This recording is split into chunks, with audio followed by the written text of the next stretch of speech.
Are you traveling to China for the first time? Are you overwhelmed by the thought?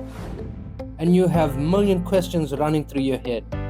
Like, how am I going to communicate in a foreign language?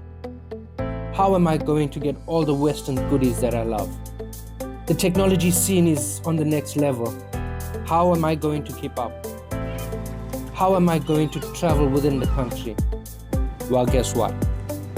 In this video, I have tips and tricks that will get you on your feet and started up. Hey, what's going on everybody? I am Mukhtar Ali and welcome to Dragon's Food and Travel. Now, many of you may have learned that China is one of the fastest countries in the world in terms of growth and technology. And almost everything's done electronically with just a few clicks of your phone. In this video, I am going to share with you 10 tips and tricks that has helped me with my move to China. And be sure to stick around for number 10 because it's really close to my heart and was one of the deciding factors for me. And it may be for you. I would like to let you know that I am not sponsored by any of the apps or companies that I am about to mention. They're just basically tools that help me along the way, and I'd like to share them with you. So let's not waste any time and jump into tip number 1. International roaming. Now, before you leave for China, I would suggest that you go to your mobile network provider and activate your international roaming. Why? Because when you arrive at China, you probably need to call somebody, and without the local number, it's close to impossible. Then you have communication and translation. Without an internet connection, you won't be able to use the communication and translation app. And for you to communicate with someone at the airport or a taxi driver, it's going to be difficult. Then you have online banking. And if you receive your OTPs, which is one-time PINs, via SMS, then it's a must. Tip number 2, get a VPN. Now, for those of you who don't know what a VPN is, it is a virtual private network. It is basically a network that protects your information and location so that hackers, internet service providers, or the government do not access your information or restrict you from browsing the internet. Now, why would you need a VPN? Coming to China, there are restrictions on Google and Google apps, social media platforms such as Facebook, WhatsApp, Instagram, YouTube. So in order for you to use these platforms, you would need to have a VPN. Now, there are many VPN service providers out there. For me, what I learned is that Astral works best for me. So I would suggest that you find something that works for you and stick with it. Tip number 3, international data bundles. Now, some of you might disagree and say that you could use the Wi-Fi at the airport or the Wi-Fi at the hotel. However, I think it's a game changer, and let me tell you why. Your flight is delayed and you rush in to catch your transfer. You don't have time to pull out your phone, follow steps to set up the Wi-Fi. With an international data bundle, it automatically kicks in. Next up, you're traveling to a city, you like to go out. So pair the international data bundle up with a VPN, you can travel a city. And the most important thing for me, I would say, is you arrive at the airport, someone's trying to speak to you in Chinese. You don't understand anything. Props to you if you can speak Chinese.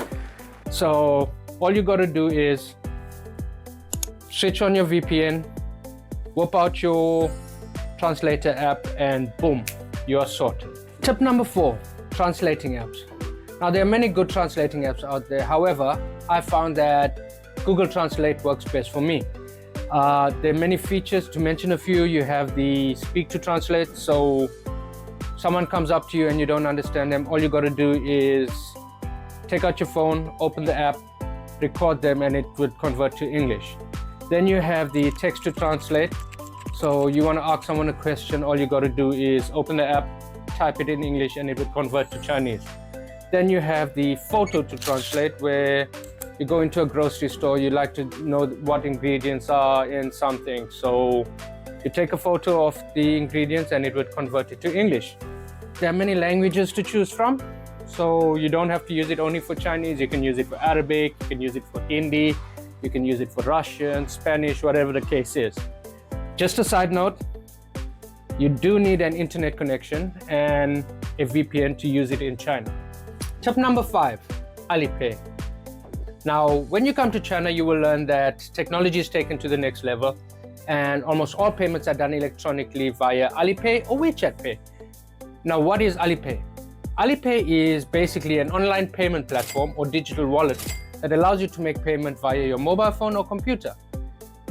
So what I would suggest is that before coming to China, download Alipay, follow the prompts and setup, link a Visa card or MasterCard, and it will generate a QR code that you can use for in-store payment. Now, with regards to cash, I would suggest you carry a little in the beginning and then switch over, because people very rarely use cash in China. Tip number 6, WeChat. Now, in my opinion, WeChat is by far the most important app that you can use in China and the preferred method of communication. Why? Because WeChat is an all-in-one app. What do I mean? If you take Facebook, WhatsApp, Instagram, Booking.com, Samsung Pay, Apple Pay, Uber Eats, you put them all into one app. That would be WeChat. Now, there are many features and mini programs that you can use that will allow you to obviously chat, WeChat Pay, buy groceries, buy movie tickets, pay your utility bill, and much more. However, to use WeChat Pay, you would need to register a Chinese bank account and a local number. So that's the reason I say Alipay should be sufficient if you are here for a short time. Moving on to tip number 7, e-commerce. Now, e-commerce platforms are huge in China, and I think it's great because it saves you the time and the stress of going out onto busy streets and stores looking for items when you can just do it by a few clicks on your phone. Now, we use 3 platforms and I'd like to share them with you. Number 1 being Taobao. Taobao is a Chinese platform which is huge, and it has a wide variety to choose from. Clothing, electronics, furniture, food, and the list goes on. And the best part is it's the cheaper of the 3. Now, it is a Chinese platform, so you would need a translator. Number 2, Baopels. Baopels is a little expensive compared to Taobao.